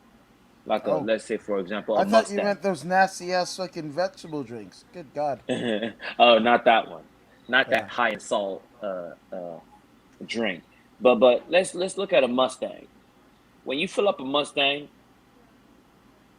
and then you drive it off and you drive in an aggressive manner, before you know it, that gas tank is I mean, it would be a fun ride. Like Mackenzie Dern had a fun, dominant, controlling time on the ground. Every time it was on the ground, it was dominant, right? Like you step on the gas and those tires will spin. You know what I mean? This is what V8s are meant for. But understand, it's gonna cost you a Mm. lot of gas. If you need to get to Vegas and you're smashing on the gas like that, you're not gonna make it to Vegas. Nope. And Mackenzie Dern didn't make it to Vegas. She didn't make it to Vegas. Marina was conservative, like I told you. When she fights, there's a calm to her that I love so much. I love the calm that she brings to the table, and the snapping of the limbs, both hands and feet. And nothing is forced. She doesn't force anything.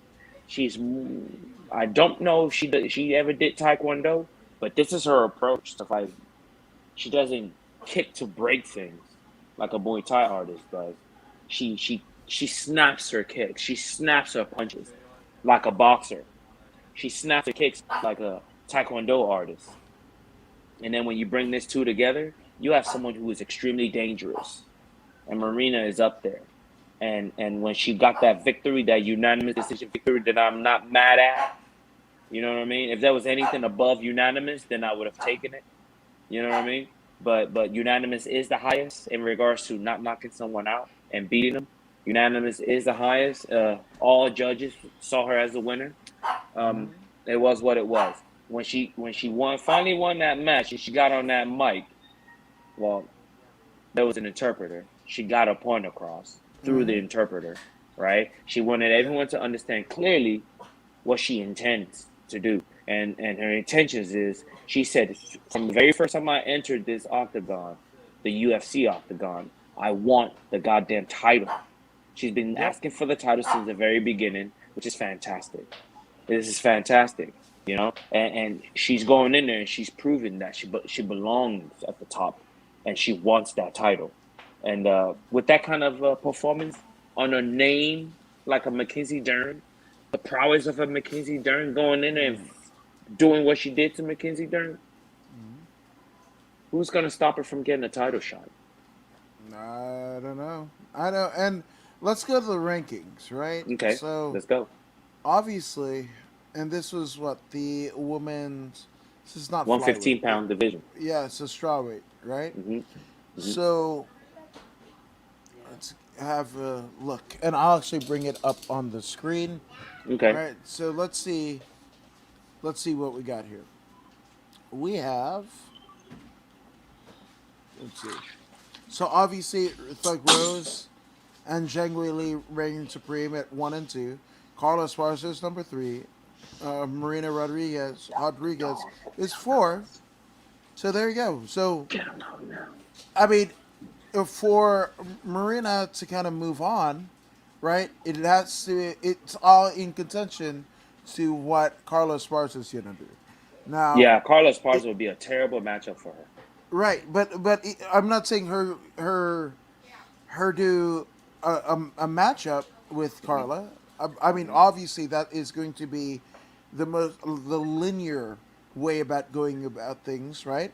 hmm Right, because she pushes Mackenzie Dern all the way down to number 10 with this loss.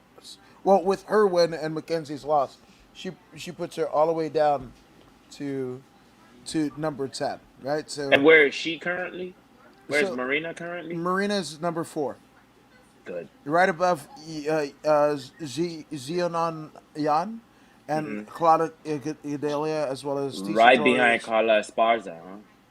right behind, right? So linearly, you would make an argument that her and Carla Esparza would do it, but they're talking title shot for Carlos Esparza against Thug Rose. There's money in that, especially in the Uh sense that we're on the same season of the Ultimate Fighter, huh. right? Uh And huh.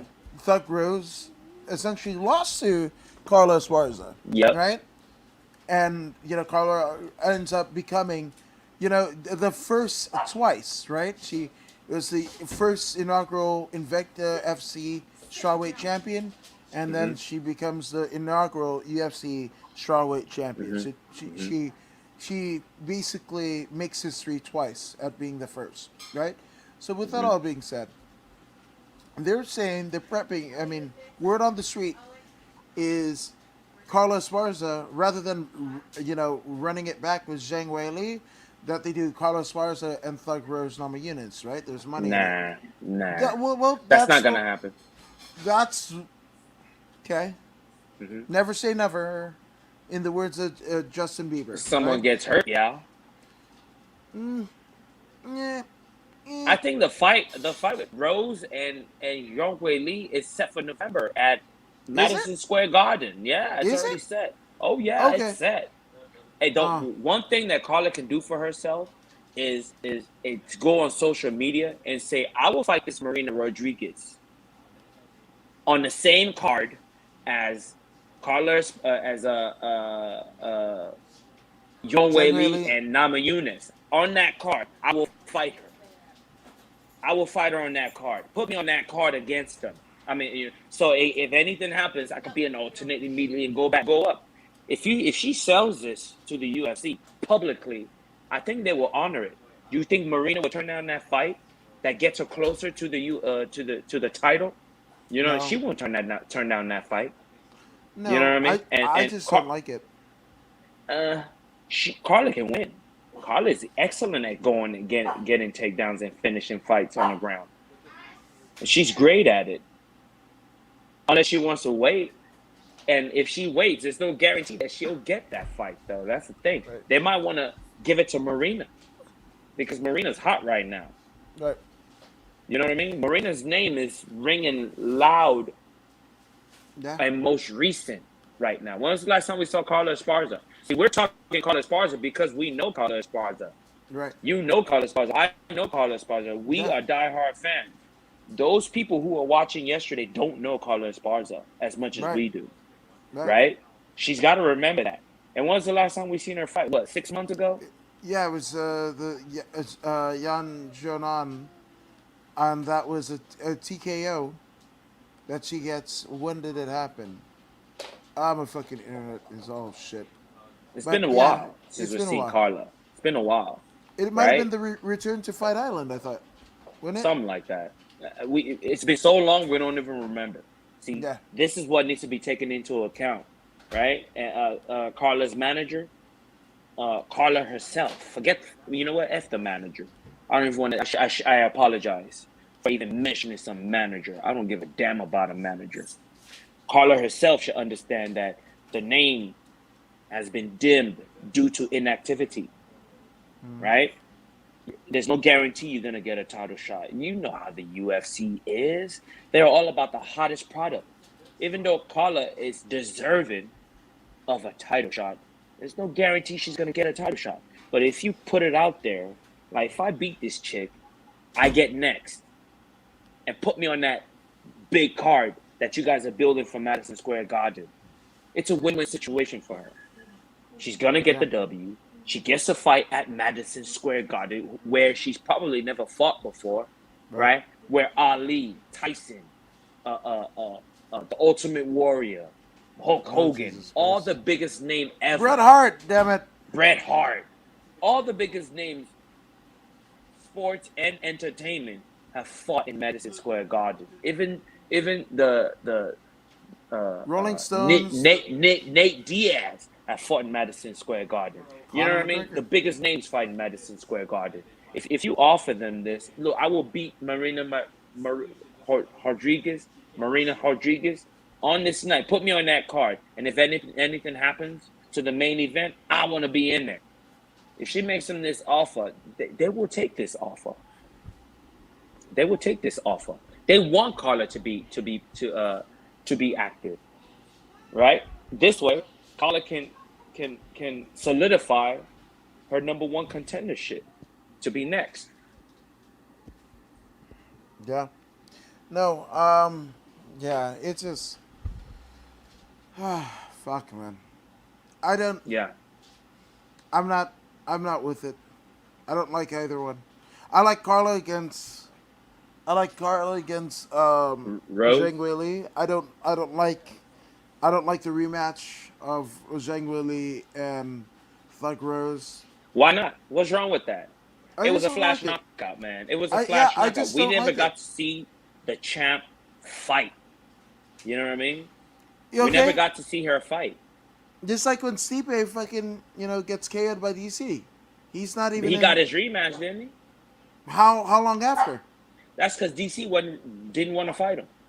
Yes, Rose agreed. wants to fight. Rose wants to fight though. She took the I fight. don't know. Rose want to fight. Rose like, bring, I'll beat you again. I want to see that. Yeah, I I want to see guess. that. Now, okay.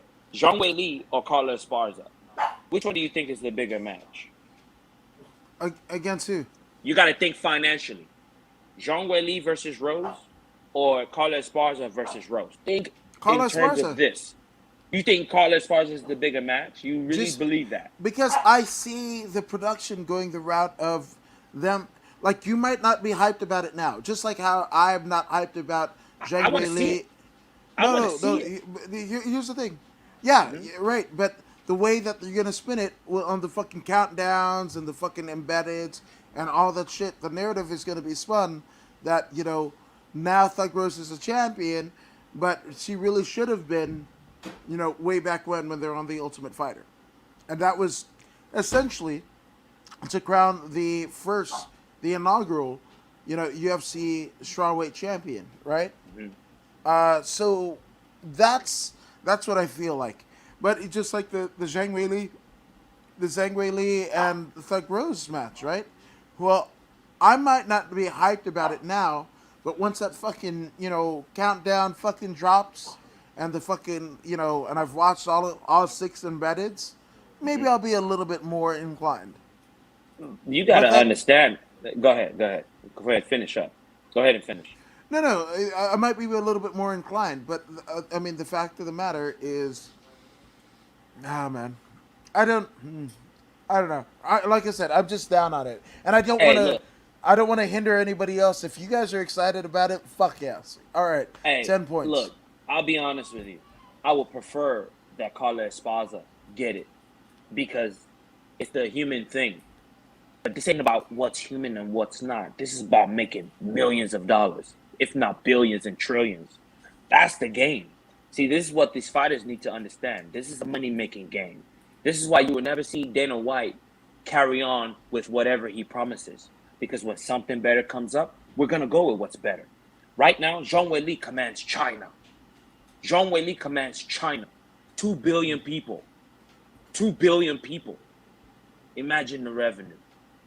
Imagine the Uh, revenue when that fight against Rose, the third match, yeah, goes to China. Oh my but God. yes, Do I you mean, understand how much money will be in made? terms of Livegate, right? But in terms of, let's say if Zhang Weili beats Thug Rose, which Uh-huh. now there's questions about that because Thug Rose beat Zhang Weili so quickly and decisively, right? Uh-huh.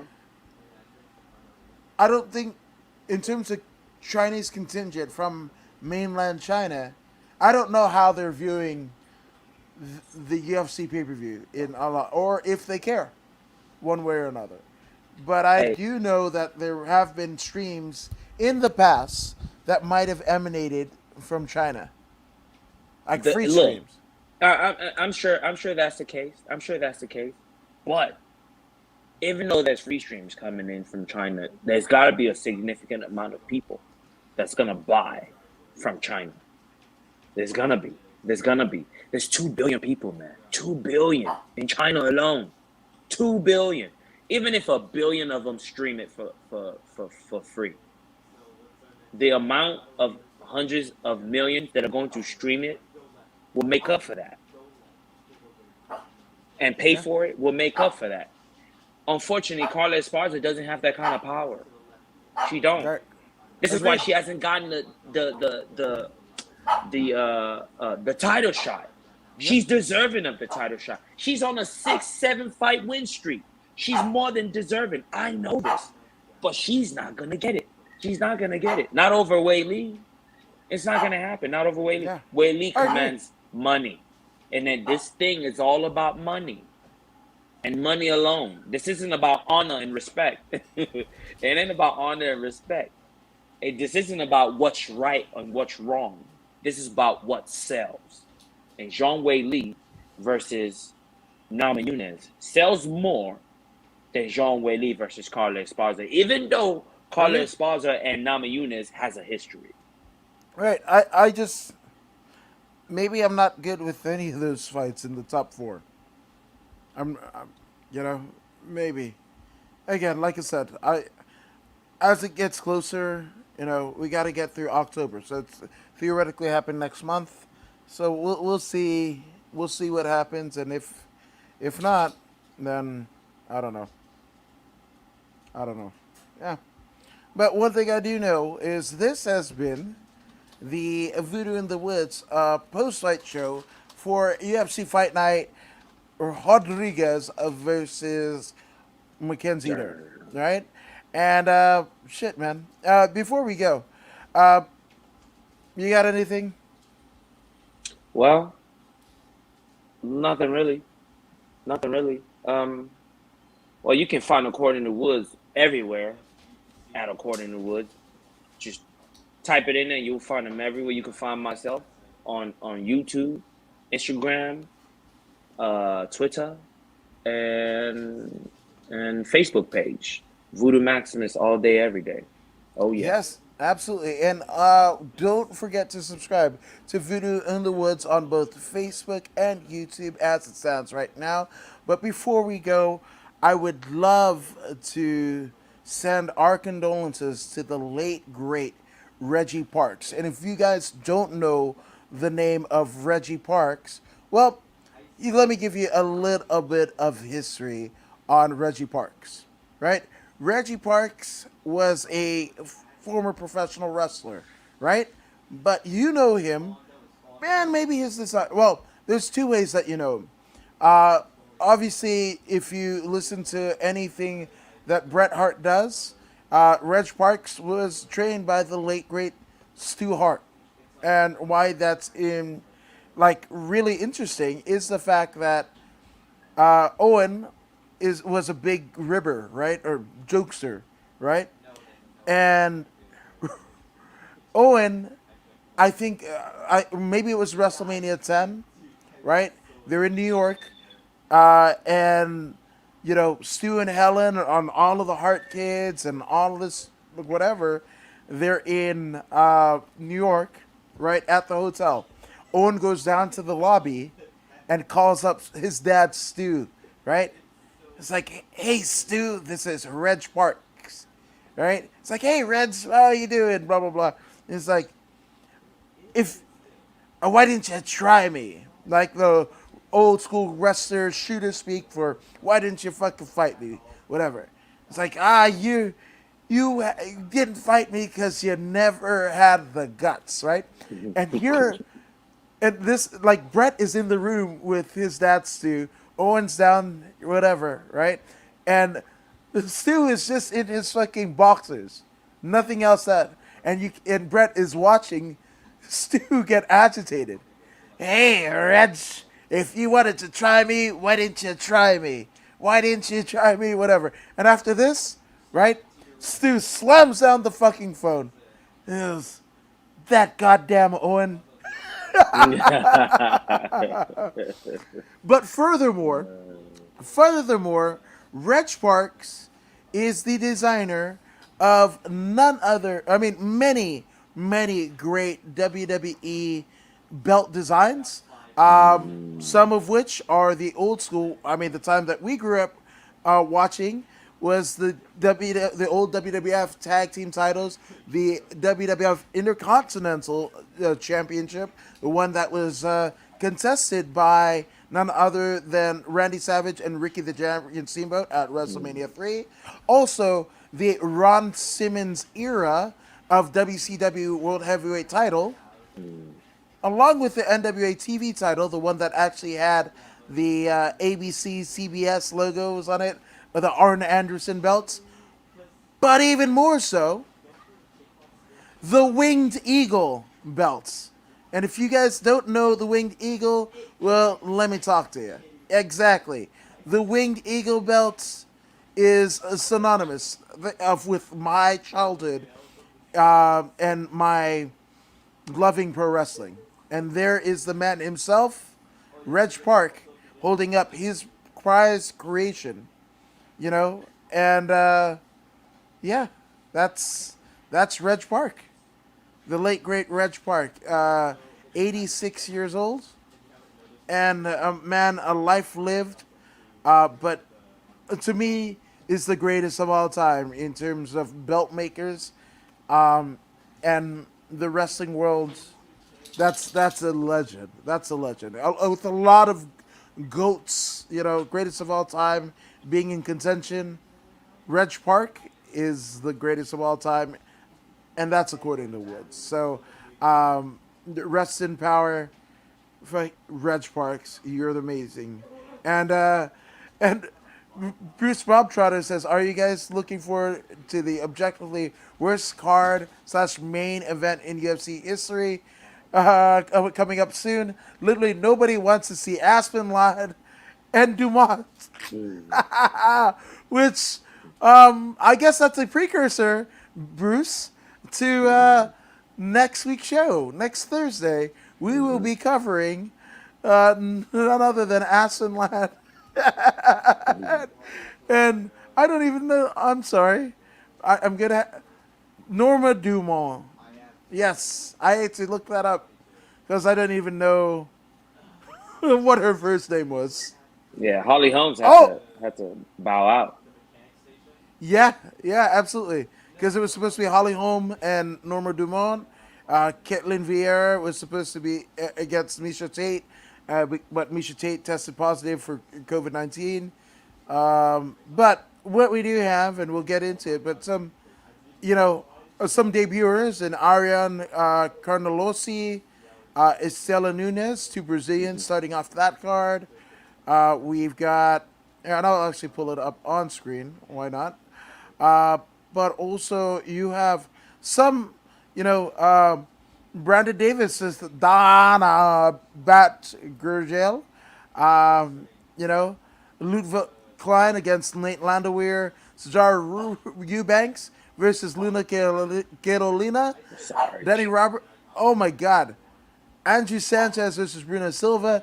Cuban Musil Crisis is back. Julian Marquez against Jordan Wright, the Beverly Hills Ninja. Manon Mm-hmm. Fiorot versus Mario Bueno Silva. Jim Miller versus the Ghost Pepper. Eric Gonzalez. Andre Arlovsky, who has been spending time in AEW, against Carlos Felipe and Norma Dumont Aspen Ladd, taking the top spot. Now, you can say what you want about the main event, but motherfuck, this, if you've been a fan of this show for its inception, especially during the COVID era season of the UFC from July 2020 to where we stand now, there's some all stars in this one. So I can't wait. I can't wait to be rejoined by the great Voodoo Maximus, and we're gonna break this shit down to you probably Thursday night at 11 p.m. Pacific Standard Time. Yes, yes, yes. Let's get it. Hell Let's get yes, it. man. And you guys have a great week. Speaking of get after all the shit that you guys are doing, and a happy early birthday, Fijian birthday, because they're on the other side of the world, to my wife.